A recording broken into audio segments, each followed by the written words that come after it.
Advocate Anil പിള്ളയിൽ നിലവിൽ വലിയ സംശയനിഴലിലാണ് പ്രശാന്ത് ഉള്ളത്. അപ്പോൾ പ്രശാന്ത് തൻ്റെ കാലത്ത് ഒന്നും നടന്നിട്ടില്ല എന്ന് പറഞ്ഞ് ഒഴിയുകയാണ് ചെയ്തത്. പക്ഷേ രണ്ടാം വട്ടം SIT ചോദ്യം ചെയ്തപ്പോൾ മൊഴിയെടുത്ത് കഴിഞ്ഞപ്പോൾ ആദ്യം മൊഴിയെടുത്ത് കണ്ട പ്രശാന്തിനെയല്ല നമ്മൾ കാണുന്നത്. നിലവിൽ പ്രശാന്ത് നൽകിയിട്ടുള്ള മൊഴികൾ SIT മുഖവിലയ്ക്ക് എടുത്തിട്ടുണ്ടോ എന്നതടക്കം സംശയമാണ്. അതുകൊണ്ടാണ് പ്രശാന്ത് അറസ്റ്റിലേക്ക് നീങ്ങുന്നു എന്നുള്ള വാർത്തകൾ പുറത്തു വരുന്നത്. അനിൽ വിളയിൽ. അതെ നീലിമ, ഇതിനകത്ത് നമ്മൾ ശ്രദ്ധിക്കേണ്ട കാര്യം, പിണറായി സർക്കാരിന്റെ രണ്ടാം ടേം ആയപ്പോഴേക്കും അവരെടുത്തൊരു നയമുണ്ട്. ധാർമ്മികതയില്ലാത്ത കളങ്കിത വ്യക്തിത്വങ്ങളെ ദേവസ്വം ബോർഡുകളുടെ ഭരണ ചുമതല ഏൽപ്പിക്കണം എന്നുള്ളത് രണ്ടാം പിണറായി സർക്കാരിന്റെ പ്രധാനപ്പെട്ട അജണ്ടയായിരുന്നു നമുക്ക് കാണാൻ സാധിക്കും. രണ്ട് ഉദാഹരണങ്ങൾ നമ്മൾ അക്കാര്യത്തിലേക്ക് വേണ്ടി ഉന്നയിക്കാം. ഒന്ന്, ശ്രീ PS പ്രശാന്ത് കഴിഞ്ഞ നിയമസഭാ തെരഞ്ഞെടുപ്പില് കോൺഗ്രസിന്റെ UDFന്റെ സ്ഥാനാർത്ഥിയായി മത്സരിച്ച് അധികാരമോ സ്ഥാനമോ കിട്ടാതെ വന്നു എന്നുള്ള കാരണത്താൽ CPMലേക്ക് കൂടുമാറുന്നതിന് കിട്ടിയ ഒരു പ്രത്യുപകാരമാണ് ദേവസ്വം ബോർഡ് പ്രസിഡന്റ് സ്ഥാനം. സമാന സാഹചര്യമാണ് OK വാസു മാസ്റ്റർ എന്ന് പറയുന്ന മലബാർ ദേവസ്വം ബോർഡ് പ്രസിഡന്റ്. എന്നാൽ ഇവർക്ക് രണ്ടുപേർക്കും യാതൊരു വിധമായ ധാർമ്മികതയുമില്ല. അധികാരത്തിന് വേണ്ടിയുള്ള ഒരു കാലുമാറ്റം നടത്തിയ ധാർമ്മികതയില്ലാത്ത ഈ വ്യക്തികളെ വെച്ചത് തന്നെ ഇതിന്റെ പ്രധാനപ്പെട്ട ഒരു അപജയം തന്നെയാണ്. ഇനി ഞാൻ ചോദ്യത്തിലേക്ക് തിരികെ വരാം. ഇതിനകത്ത് പ്രശാന്തിനെ സംബന്ധിച്ചിടത്തോളം അദ്ദേഹത്തിനെതിരെയുള്ള കുരുക്ക് മുറുകാനുള്ള സാധ്യത വളരെ കൂടുതലാണ്. കാരണം ഈ ശബരിമലയിലെ കൊള്ളയുമായി ബന്ധപ്പെട്ട വാദം ഉണ്ടായ നാൾ മുതൽ തന്നെ അദ്ദേഹം പറഞ്ഞൊരു കാര്യമുണ്ട്, അയ്യോ ഞാനൊന്നും പറഞ്ഞില്ലേ, ഞാൻ ഇതിനകത്തൊന്നും പങ്കാളി അല്ലേ എന്നുള്ള രീതിയിൽ സ്വയം അദ്ദേഹം ഒരു പ്രതിരോധം തീർത്തുകൊണ്ടാണ് തുടക്കം തൊട്ട് തന്നെ മുമ്പോട്ട് പോകുന്നത്. അതിന്റെ അടിസ്ഥാനത്തിൽ നമ്മൾ ചിന്തിക്കുമ്പോൾ ഇദ്ദേഹത്തിന്റെ ഭാഗത്തു നിന്നുണ്ടായ വളരെ ഗുരുതരമായിട്ടുള്ള രണ്ട് സംഭവങ്ങളുടെ അടിസ്ഥാനത്തിലാണ് അദ്ദേഹം ഈ കേസിനകത്തെ കുറ്റവാളിയാണെന്ന് നമുക്ക് വിലയിരുത്താൻ സാധിക്കുന്നത്.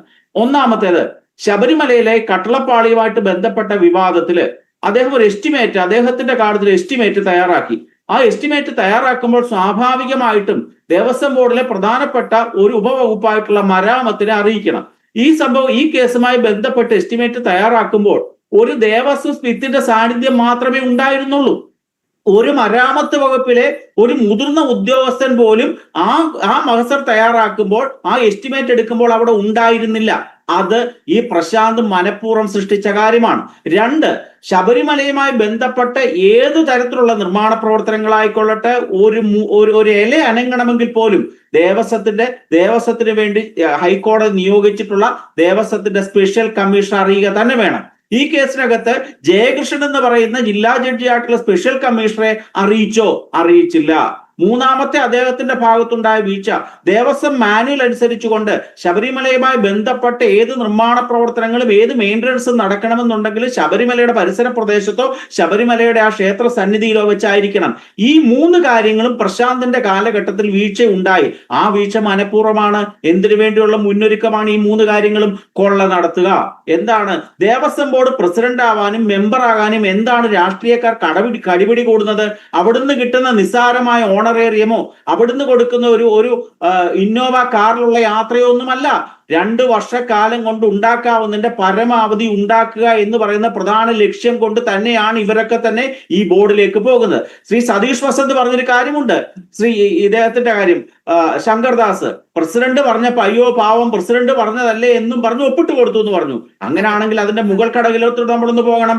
അങ്ങനെയാണെങ്കിൽ പ്രസിഡന്റ് ആരുടെ കീഴിലാണ് പ്രവർത്തിക്കുന്നത്? ദേവസ്വം മന്ത്രിയുടെ കീഴില്. ദേവസ്വം മന്ത്രി ആരുടെ കീഴിലാണ് പ്രവർത്തിക്കുന്നത്? മുഖ്യമന്ത്രിയുടെ കീഴിലാണ്. ഇങ്ങനെ ഓരോരുത്തരും അയ്യോ പാവം, മുഖ്യമന്ത്രി പറയുന്നത് കേട്ട് ദേവസ്വം മന്ത്രി പറയുന്നത് കേട്ട് ദേവസ്വം ബോർഡ് പ്രസിഡന്റും ദേവസ്വം ബോർഡ് മെമ്പർ പറയുന്നത് കേട്ട് ദേവസ്വം അംഗവും ജോലി ചെയ്യാൻ വേണ്ടി അല്ലല്ലോ വെച്ചിരിക്കുന്നത്. കൃത്യമായ രീതിയിൽ നിയമം അനുസരിച്ച് കാര്യങ്ങൾ ചെയ്യുക എന്നുള്ളതാണ്. ഈ കേരളം കണ്ടിട്ടുള്ളതിൽ വെച്ച് ഏറ്റവും വലിയ കൊള്ളയാണ്. നമ്മൾ ഇതിന്റെ ശാസ്ത്രീയമായ നിയമവശം ഒന്ന് പരിശോധിക്കുമ്പോൾ ശ്രീ ജോർജ് ജോസഫ് സാറുണ്ട്.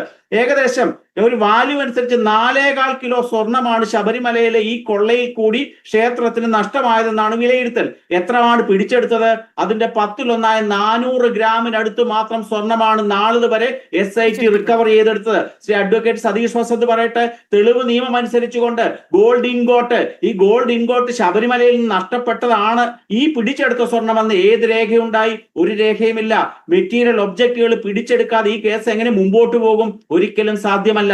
അങ്ങനെ വരുമ്പോൾ SITയുടെ ഭാഗത്തുനിന്ന് ഗുരുതരമായ വീഴ്ച ഈ ശബരിമലയിലെ കൊള്ളയുമായി ബന്ധപ്പെട്ടുണ്ട്. അതിന്റെ പിറകിൽ മറ്റൊരു കാര്യം കൂടെ ഉണ്ട്.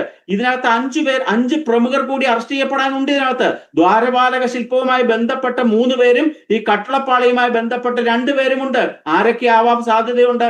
പ്രശാന്ത് ഉണ്ടാകാം, UDF കൺവീനറായ അടൂർ പ്രകാശ് ഉണ്ടാകാം, ആന്റണി ഉണ്ടാകാം, കടകംപള്ളി സുരേന്ദ്രൻ ഉണ്ടാകാം, ചിലപ്പോ സോണിയ ഗാന്ധി വരെ ഈ കേസുമായി ബന്ധപ്പെട്ട അറസ്റ്റിലേക്ക് അതാണ് SITയെ വലയ്ക്കുന്ന വലിയ സമ്മർദ്ദം എന്ന് പറയുന്നത്.